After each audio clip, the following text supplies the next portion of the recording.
نحمدہ ونصلی علی رسولہ الکریم اما بعد اعوذ باللہ من الشیطان الرجیم بسم اللہ الرحمن الرحیم۔ محترم سامعین اکرام، دعا اللہ تعالیٰ کی ایک عظیم نعمت ہے جس کے ذریعے انسان اپنے پروردگار سے خیر اور بھلائی طلب کرتا ہے۔ دعا زمین اور آسمان کے درمیان ایک مضبوط تعلق ہے جس کے ذریعے انسان اپنے پروردگار سے جڑتا ہے۔ تو آج ہر شخص، چاہے وہ مالدار ہو، غریب ہو یا کسی بڑے طبقے سے ہو، تو وہ کسی نہ کسی پریشانی میں ضرور مبتلا ہوتا ہے۔ تو اس کی مین وجہ یہی ہے، اس کی بنیادی وجہ یہی ہے کہ ہم نے اللہ سے گڑ گڑا کر دعائیں مانگنی چھوڑ دی ہیں۔ حالانکہ دعا ایک ایسا عمل ہے جو تقدیر بھی بدل سکتا ہے، اور قرآن مجید میں اللہ رب العزت ارشاد فرماتے ہیں، اے میرے بندو، مجھ سے دعا کرو، میں تمہاری ہر دعا قبول کروں گا۔ تو بھلا یہ کیسے ممکن ہے کہ رب کریم اپنے بندے کو مایوس کر دے یا خالی ہاتھ واپس لوٹا دے؟ جب بندہ اللہ کے آگے مانگنے کے لیے ہاتھ پھیلاتا ہے تو اللہ پاک فرماتے ہیں کہ اب مجھے حیا آتی ہے کہ میں اپنے بندے کو خالی ہاتھ واپس لوٹا دوں۔ آپ صلی اللہ علیہ وسلم کی حدیث ہے، آپ صلی اللہ علیہ وسلم نے فرمایا، جو شخص اللہ سے نہیں مانگتا تو پھر اللہ اس سے ناراض رہتے ہیں، حتیٰ کہ والدین بھی ہر وقت اولاد کے مانگنے اور سوال سے چڑ جاتے ہیں۔ مگر اللہ کتنا مہربان ہے، جو بندہ اس سے نہ مانگے تو وہ اس سے ناراض ہوتا ہے۔ لہٰذا دعا پورے یقین کے ساتھ، پورے اعتماد کے ساتھ، خشوع و خضوع کے ساتھ مانگنی چاہیے۔ جس قدر گڑ گڑا کر رو رو کر مانگ سکتے ہیں مانگیں، لیکن یہ نہ سوچیں کہ آپ کی حاجت بہت بڑی ہے یا پھر کسی مشکل کا آسان ہونا ممکن نہیں۔ اللہ ہر چیز سے بے نیاز، حاجت روا، مشکل کشا ہے، وہ ہر چیز پر قادر ہے۔ انسان جو بھی دعا کرتا ہے اللہ پاک اس کی دعا کو فوراً قبول فرماتا ہے۔ تو ہم دعا صرف اللہ سے مانگے۔ آپ صلی اللہ علیہ وسلم نے فرمایا، تم جب بھی مانگو تو صرف اللہ تعالیٰ سے مانگو۔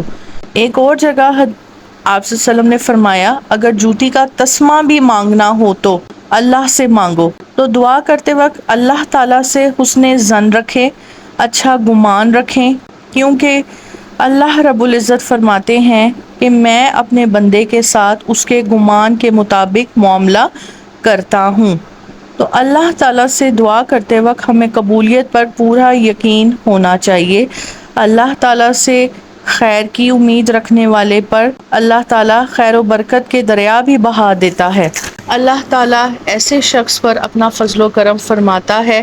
تو آئیے جانتے ہیں دعا کے تعلق سے 4-5 حدیثوں میں آپ کو سنانے جا رہی ہوں۔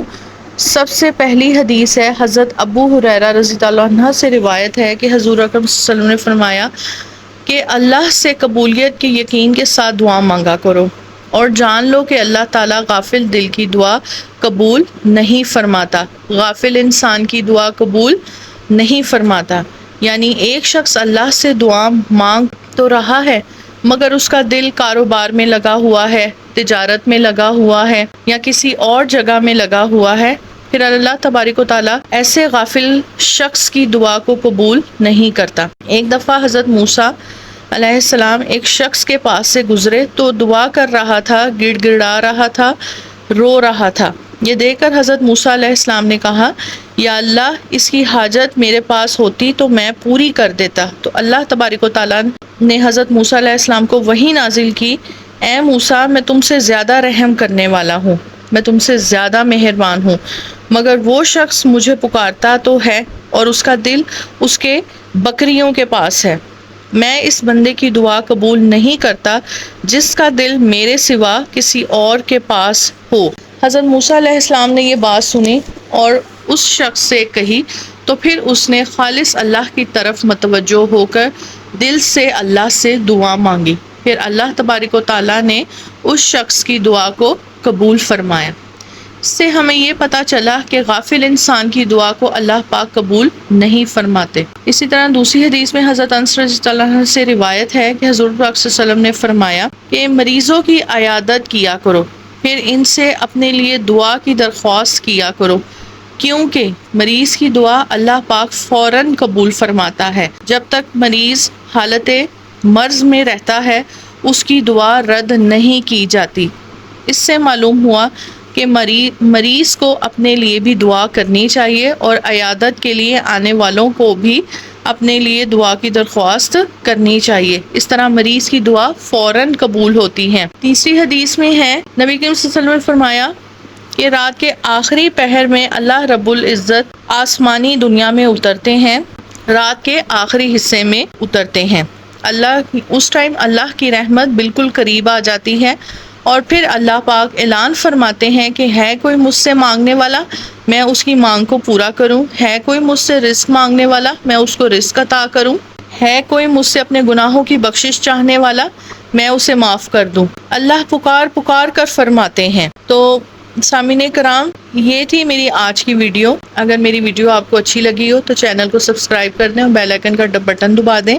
اللہ تعالیٰ ہم سب کو سمجھنے کی توفیق عطا فرمائے۔ اللہ تعالیٰ ہم سب کا حامی و ناصر ہو۔ اللہ حافظ۔